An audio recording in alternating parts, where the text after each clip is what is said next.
विहार करते करते एक जंगल में आए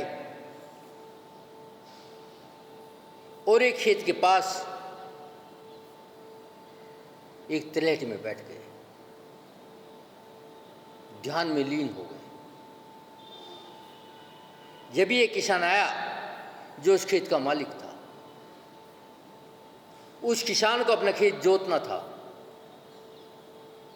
देखा इस धरती के तपोनिधि, इस धरती के परमात्मा आज सिद्ध भगवान नहीं है, अनंत भगवान भी नहीं है, मात्र इस धरती पर विचरण करने वाले आचार्य उपाध्याय साधु हैं। ये इस पंचम काल के दुखमा काल के भगवान हैं, आज के नहीं लेकिन होने वाले हैं, चाहे समय कितना भी लोग।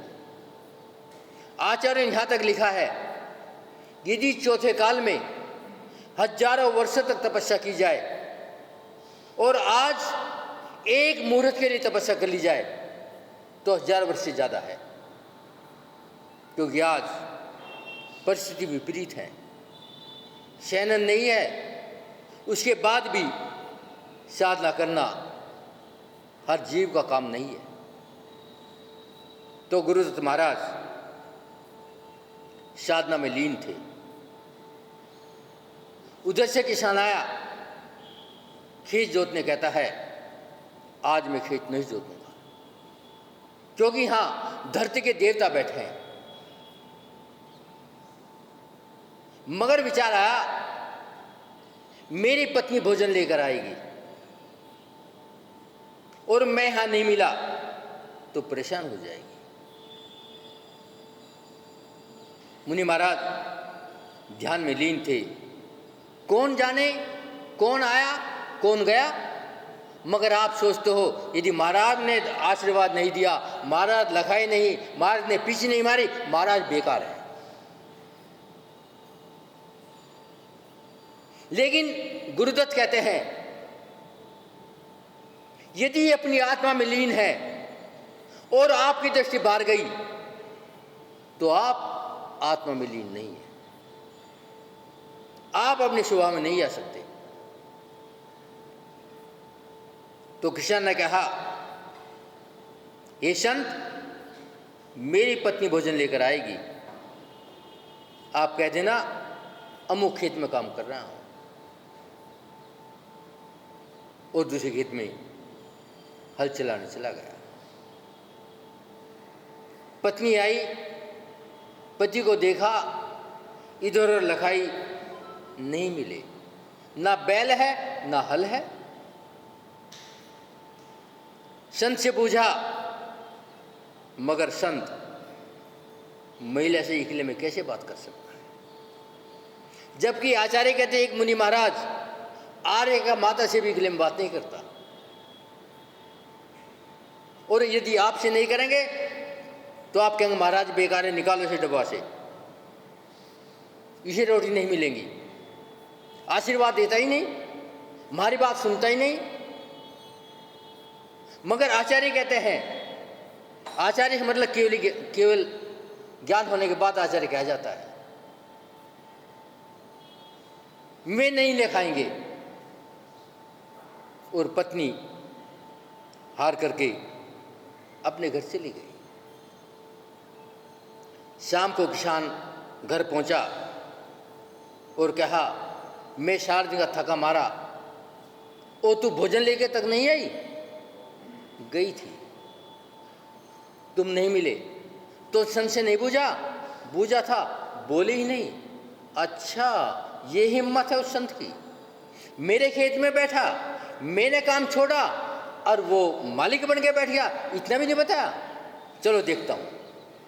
वो डंडा उठाया, चल पड़ा संत से बूझने के लिए। अब तो इतना स्वार्थी हो गया, इतना खुदगर्ज हो गया, एक छोटा काम नहीं कर सका और मैंने खेत दिया, चला डंडा लेकर मारने के लिए। वहां बैठ देखा संत तो ध्यान में थे, कुछ मालूम नहीं कौन आया कौन गया। अच्छा नाटकबाज, नहीं देखता? मैं भी दिखाता हूं।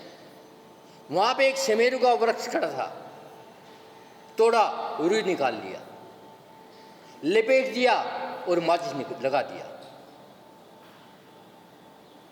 अब पता चलेगा मुझे भूखा रखने का। और मुनि महाराज जलते रहे। चिंतन था कि ये किसान कितना सौभाग्यशाली है और मैं कितना सौभाग्यशाली हूं। आज तक मैंने मुर्दों को जलते देखा है, लेकिन आज मैं पहलम पहल इस शरीर को जलते देख रहा हूं। मैं कितना धन्य भागी हूं। और चिंतन करते करते केवल ज्ञान हो गया। जब केवल ज्ञान हुआ, सारा शरीर सर्वांग सुंदर हो गया। देवता लोग पूजा के लिए आ गए। अब किसान सोचता है ये क्या हो गया, मैंने तो जलाया था, राख मिलनी चाहिए थी, मगर देवता लोग पूजा कैसे कर रहे हैं?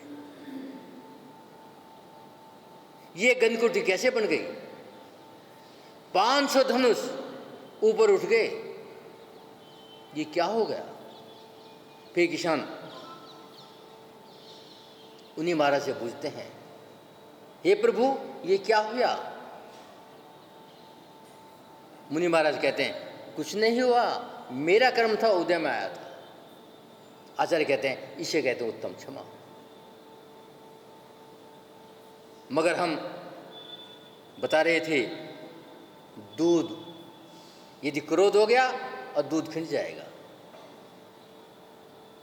आचार्य कहते हैं शांति रखो।